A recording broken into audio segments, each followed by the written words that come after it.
Pedro ay talagang sa pagsunod sa Panginoon. Dumating lang sa punto ng buhay niya na natatakot siya. Yun lang ang weakness niya. Matatakotin si Pedro. May mga weaknesses tayo, pero patuloy pa rin tayong gagamitin ng Panginoon. Healing gave him knowledge, but obedience unleashed him. Sa pagsunod mo, doon makakawala ang lahat ng mga talikala, lahat ng mga bandages sa buhay mo. Amen. Kaya ito na yung panahon para tayo sumunod sa Panginoon, para tayo makalaya sa anong bandages ng buhay natin. Amen. Babasahin natin ulit yung sa James 1, verse 22 to 25. Basahin ulit natin ang ating text ko. Pero gusto ko simulan sa 22. Mamuhay kayo ayon sa salita ng Diyos. Kung ito'y pinapakinggan lamang ninyo, ngunit hindi sinasagawa, dinadaya ninyo ang inyong sarili. Sapagkat ang nakikinig ng salita, ngunit hindi sumusunod nito, ay katulad ng isang taong tumitingin sa salamin, at pagkatapos makita ang sarili ay umaalis, at kinakalimutan ng kanyang anyo. Ang taong nagsasaliksik at nagpapatuloy sa pagsunod sa kautosang ganap, na nagpapalaya sa tao ang magpagpapalay ng Diyos sa lahat ng kanyang gawain. Siya ang taong gumagawa at hindi siya katulad ng nakikinig lamang at pagkatapos ay nakakalimot. Amen. Ang gusto ng Panginoon, sumusunod. Nagkaya tanong natin, how obedience unleashed us? Paano ba tayo palalayain sa pamamagitan ng ating pagsunod? Lord, sumunod naman ako kahapon, ba't hindi pa rin ako nakalaya? Lord, susunod na lang ako bukas. Sa isang linggo na lang, sa makalawa, sa makatlo, sa susunod na panahon na lang ako susunod. Amen. Ang gusto ng Panginoon, maging consistent tayo. Ang gusto ng Panginoon sa paglakad natin sa mundong ito, maging tapat at totoo tayo. So may mga tao na kung sumusunod ngayon kasi may hinihingi. Sa pagsunod mo, binigay ng Panginoon sa iyo, ihiminto na. Kasi nakuha na ang gusto. Sa Panginoon, kaya minsan pinatatagal niya ang pagbibigay sa atin para manatili ka pang mas malapit at sumusunod. May isang kwento akong sasabihin sa inyo. Tungkol na sa isang lalaki. Siguro ito na ikwento ko na sa inyo, pero mas bibigyan ko ng emphasis ngayon. May isang lalaki na inutusan ng Diyos na itulak niya yung malaking bato araw-araw. Sabi niya, itulak mo to araw-araw. Lumipas ang ilang buwan. Tulak pa rin siya ng tulak. Naging gawin niya na itulak yung bato araw-araw. Pero walang pagbabago. Hindi na niya naiusan. Hindi niya man lang natinag yung bato, nandun pa rin siya, frustrated. Sabi niya, Lord, the rock hasn't shifted. I feel. Hindi ko man lang nagalaw. Hindi ko man lang napausan yung bato. I feel. But the Lord said, I didn't ask you to move it. I asked you to push it. Ang gusto ng Panginoon is makita mo kung anong layunin niya eh. Sabi niya, hindi ko naman sinabing iusok mo yan. Ang sabi ko, i-push mo yan. Look at your arms. Habang pinupush niya, lumalaki ang muscle niya. Sabi niya, become stronger. Your back. Yung likod niya, push niya ng ganun, nagkaroon mo muscles. Diba, naging firm ang likod niya. And your feet becomes deeper. Habang nandun ka sa pagsubok, push ka ng push sa mga problema, kaya kung paano mo pauusalin yung batong yan, mas tumalim ang kanyang pananampalataya. Dahil mas ninais niya na makiusog ang batong yun. Mas ninais niya manatili doon sa bagay na yun na ipilit niya pinoproblema. Sa totoo lang, huwag kang aalis sa problema. Hayaan mo siyang umalis sa pamamagitan ng pananampalataya. Amen. Your obedience change you. Yung pagsunod mo ang magbabago sa'yo. Obedience may not change your situation instantly, but it will always change you. And when you change, God can finally unleash you. Makakakilos ang Panginoon sa buhay natin kapag sumunod tayo. Amen. Ang susi, pagsunod. So how obedience unleash us? Una, look on the word that transform us. Tingnan mo yung salita ng Diyos. Maraming salita ng Diyos na magpapabago sa iyo. Maraming salita ng Diyos na makapagpapahubog ng makakapagpalabas ng tunay na ikaw na nilikha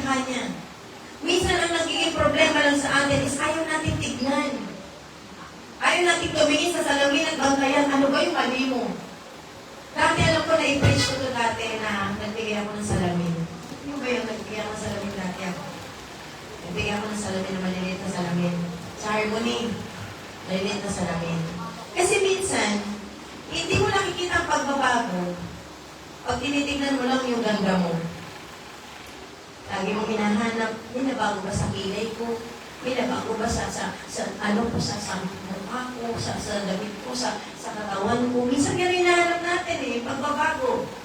Pero yung tunay na pagbabago na ang Diyos ang gumagawa sa buhay natin, minsan din natin napapansin. Pero napapansin ng ibang tao.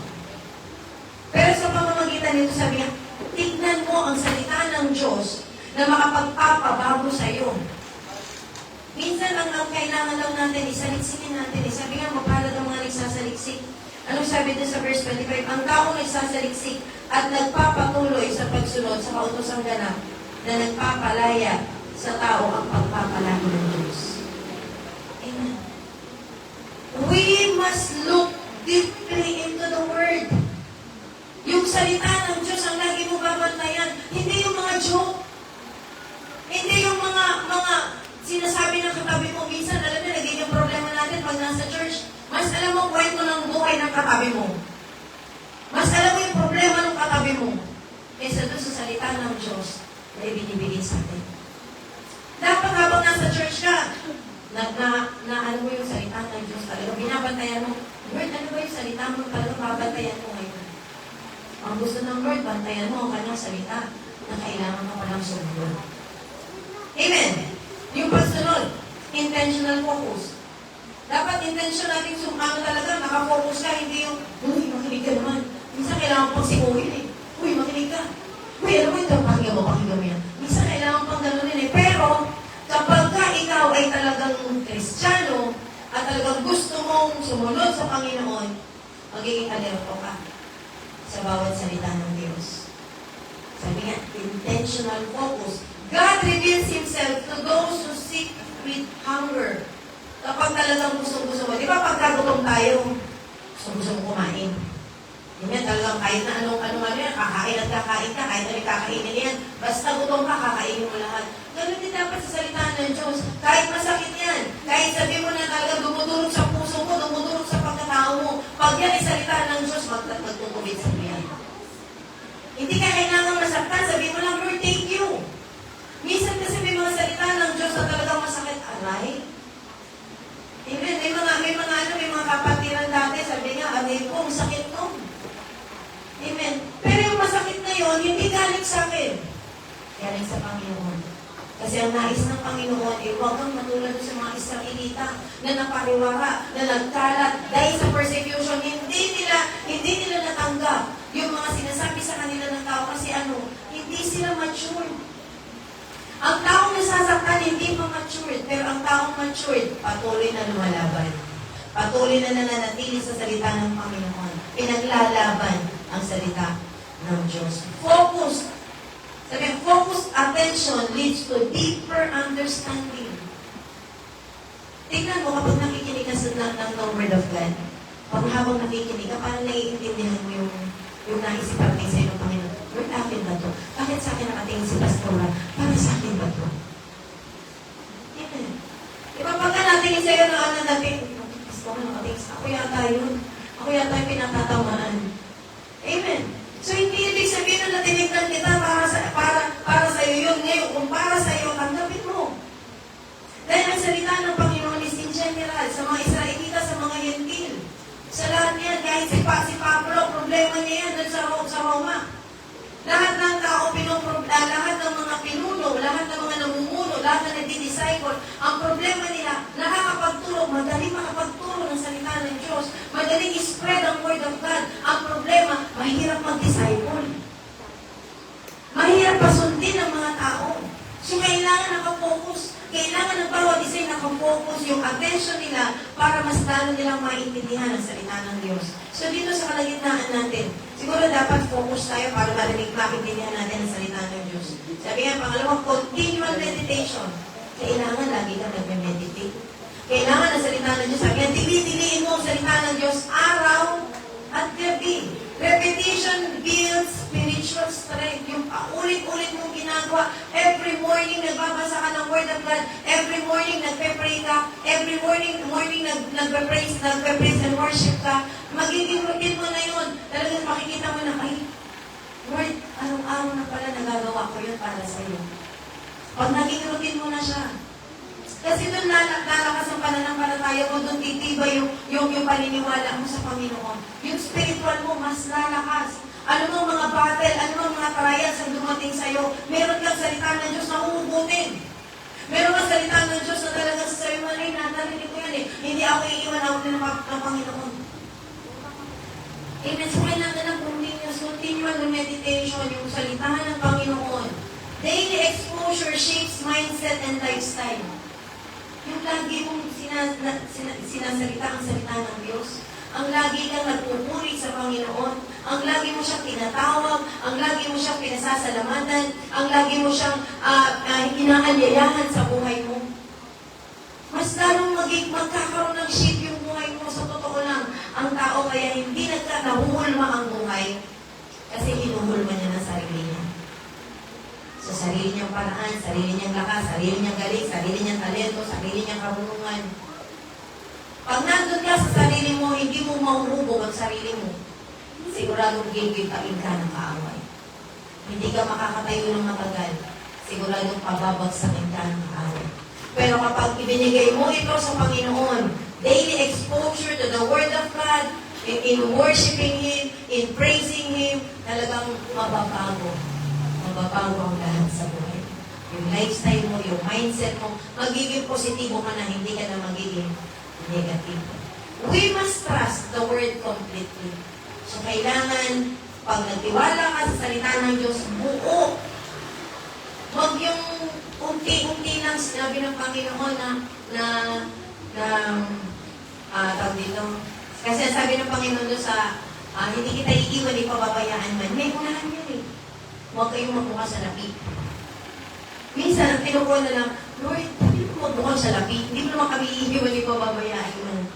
Yung kailangan natin ng salapi sa mundong ito. Pero sabi nga ng Panginoon, huwag mo lang alalahanin, huwag kang mabalisa eh. Ilang beses sinasabi sa atin ng Panginoon, pero dapat, kapag nagtiwala ka sa Panginoon, package. Pag sinabi ng Panginoon ito sa'yo, kailangan kunin mo siya ng buo, huwag mo kukunin ng kapiraso lang. Sabi ng Panginoon, He will never leave me nor forsake me. Pero sabi nung sa una, diba, huwag tayong manaman sa kaymanan ng mundo ito. Huwag kang mabalisa. Huwag kang magmukang sa lapi. Minsan, ito nagiging hadlang sa atin, kaya hindi tayo buong makapagtiwala sa Panginoon. And sabi nga, pag natiwala ka, buo, it is perfect. Dahil ang salita ng Diyos ay perfecto. Walang ibang perfecto sa mundong ito kundi ang salita ng Diyos. God's Word contains no error. So, walang mali. Minsan sinasabi, may mga nagsasabi na mali yung sinabi dito sa may ganito. Kasi sinabi doon is 77, hindi,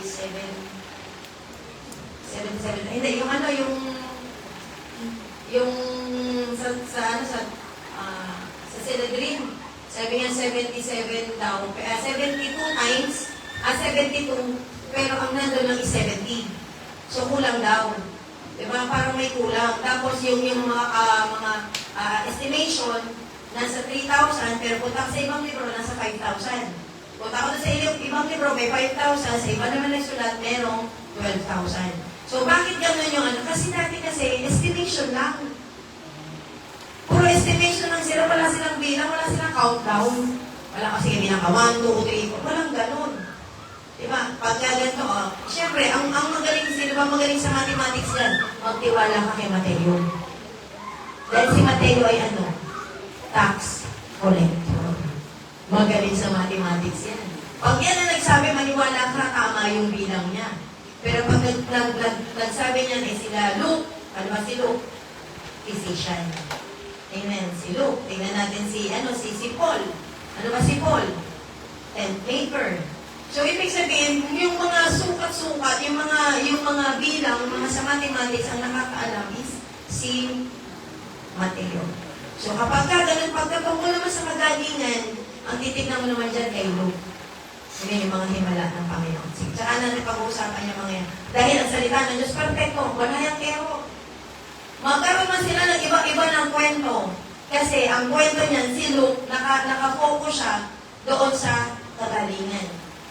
Nakafocus naman ito si Mateo sa mga bagay na may mga may mga certain focus sila about the law, about ganyan. So, hindi mo pwedeng sabihin na mali kay kasi sabi ni Pablo, sabi ni Pedro, sabi ni Mateo, hindi mo pwedeng pagkumparahin sila. Kasi iba-iba sila ng pananaw. Iba-iba sila ng focus, iba-iba sila ng mga talento na ibinigay ng Panginoon. Parang ito, dito sa church, di ba? Meron akong proyekto. Ako ilagay mo dyan, hindi ko alam yan. Diba? Pero alam ko mangaral. Diba? Bigay mo sa akin ng gitara. Hindi ako marunong mag-gitara. Amen. Diba sa pagkanta, okay na yan, pwede na yan. Sa Panginoon naman, basta kumagpaka, okay na sa kanya. Amen. So may mga bagay tayo na hindi natin specialty. Pero kapag kumanta kasi na, hindi, mas maganda ang boses ni Diboy kaysa sa boses ni Pastora. Aminado naman tayo, pero hindi. Sa harapan ng Panginoon, pare-pareho ang boses natin. Ganon din yan sa pagmamasa ng Biblia. Kung ano sinabi ni Pedro, sinabi ni Mateo, walang error sa Biblia. Kaya kapag sinabi na may mali sa Biblia, wala. Wala kang makikitang mali. God's Word leads us away from deception. Kapag alam mo ang salita ng Diyos, hindi ka madadaya. Kapag marunong kang sumunod, hindi ka madadaya. Kailangan nakafocus na lang sa salita ng Diyos na magpapabago sa iyo. Amen. So, ito yung pag-usapan natin. Para makasunod ka, kailangan doon tayo sa salita ng Diyos. Amen. Pangalawa, it is liberating. Di lang perfecto. Ito, liberated. Ang Diyos kasi, masyadong word bibigyan ka niya ng free will Sabi nga, obedience free us from the chains of sin. Pinapalaya niya tayo. Although alam ng Diyos na nagkakasala ang tao. Alam ng Diyos na talagang malalayo, malalamig, manglihina. Alam ng Diyos na babagsak. Pero sa pamamagitan ng pagtubos ng Panginoon, naligtas ang marami. Sa pamamagitan ng kanyang dugo, marami ang naligtas. Sa pamamagitan ng kanyang pagsunod, naligtas tayo. Kaya yung chain, yung anong kasalanan, pinutol na eh. Kung tutusin, dapat ng mga believer, mga mananampalataya, hindi na dapat nagkakasala. Pero nandito tayo sa mundo ito, nakakagawa ng kasalanan. Pero yung kasalanan na yun, sabi nga is, balik ka lang sa Panginoon, napapatawad ka niya. Bumalik lang tayo. Kaya sabi nga, ang Diyos talagang maunawain, mahabagin. God's commands open doors instead of closing them. Pag nag-utos ang Diyos, nagbubukas siya ng panibago sa buhay natin. Nagbubukas siya ng bagong mga pintuan, bagong pagkakataon sa buhay ng bawat isa. Although we are sinners, pero binubuksan ng Lord ang pintuan para sa salvation, para sa kaligtasan, para sa pagpapala. The obedience that releases God's blessing. Ito yung pangalawa. Ang pagsunod natin, nagpapakawala ng pagpapala mula sa Panginoon.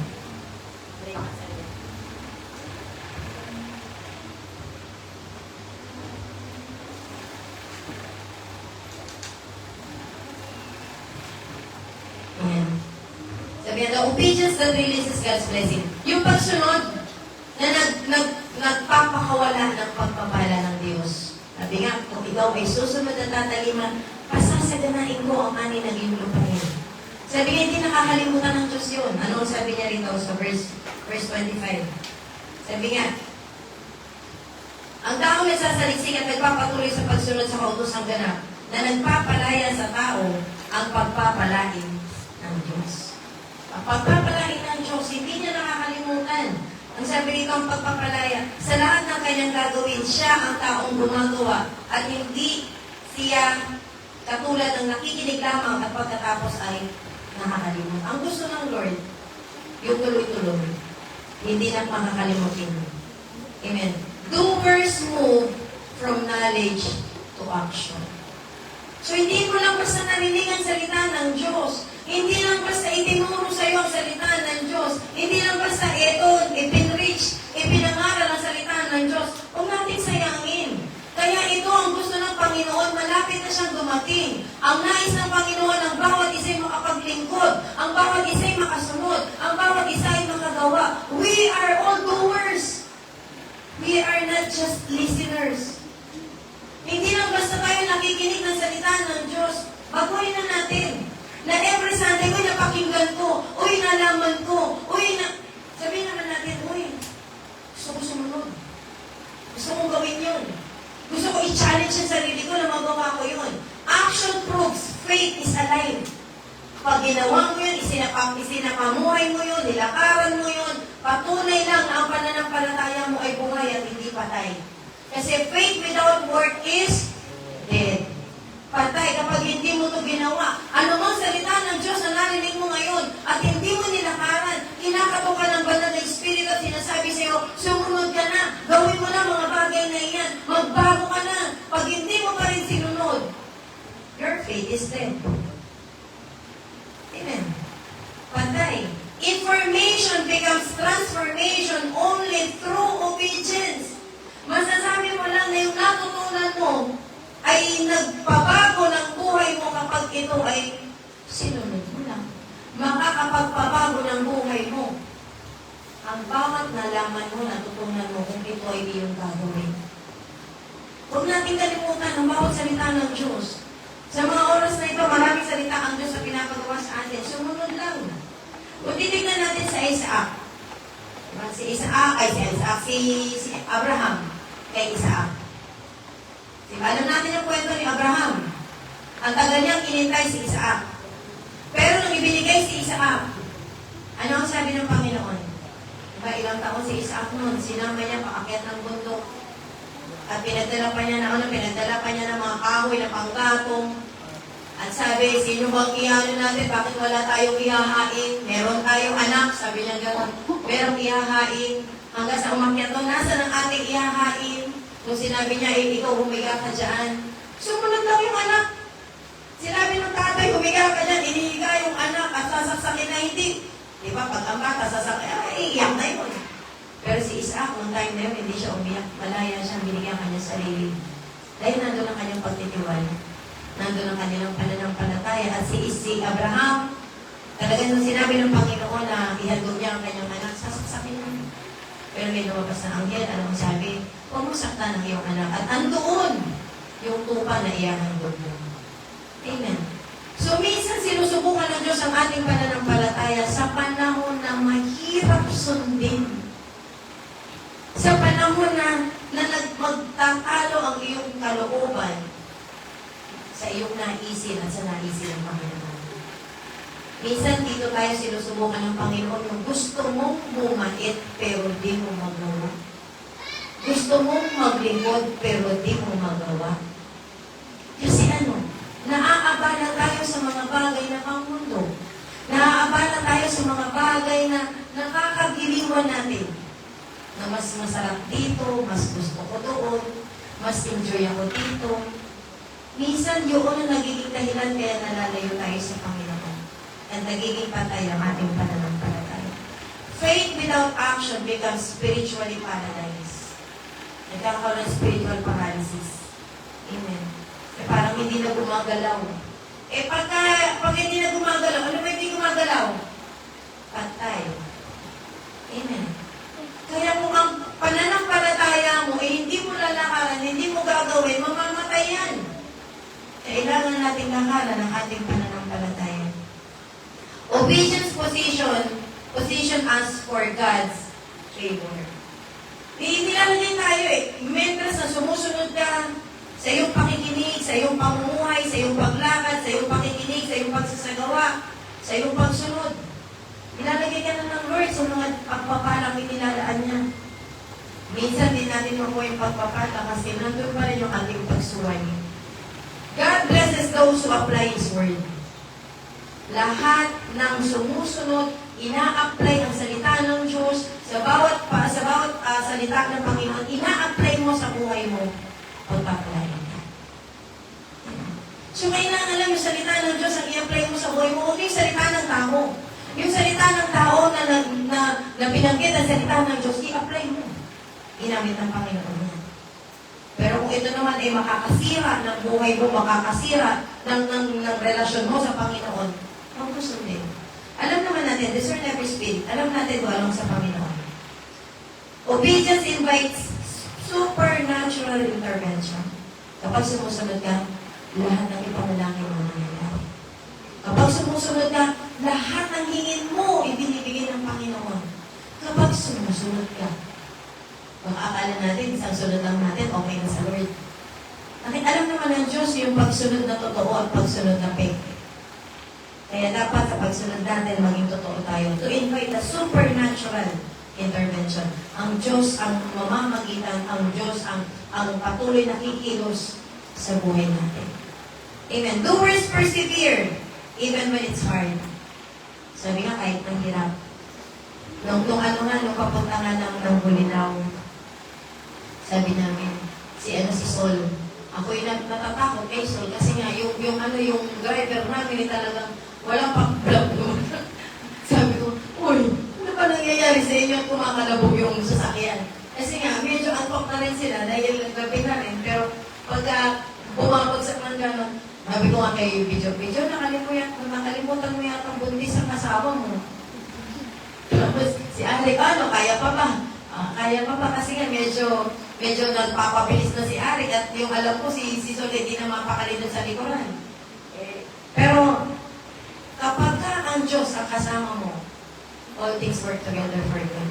Pag uwi nga ni Sol, sabi ni video sa akin, may puntahan mo nga si Sol. At yung chan daw niya ay parang hindi maganda pakiramdam. Amen. Nung nagpunta ako doon, sabi niya, okay naman daw. Amen. Di ba, minsan gagawin nila ng kaawa yan, parang hindi ka magpatuloy. Pero habang sumusunod ka, ang Diyos ang mahala sa lahat. Amen. Hindi ka niya pababayaan, hindi ka niya iiwanan. Kapag dinala ka niya sa isang lugar na punong-puno ng pagsubok, hindi iyo yan. Sa Diyos yan. Amen. At siya ang lalaban para sa iyo. Amen. Ang kailangan lang natin is sumunod sa kabila ng mga kaganapan sa buhay natin. Amen. Real obedience is tested.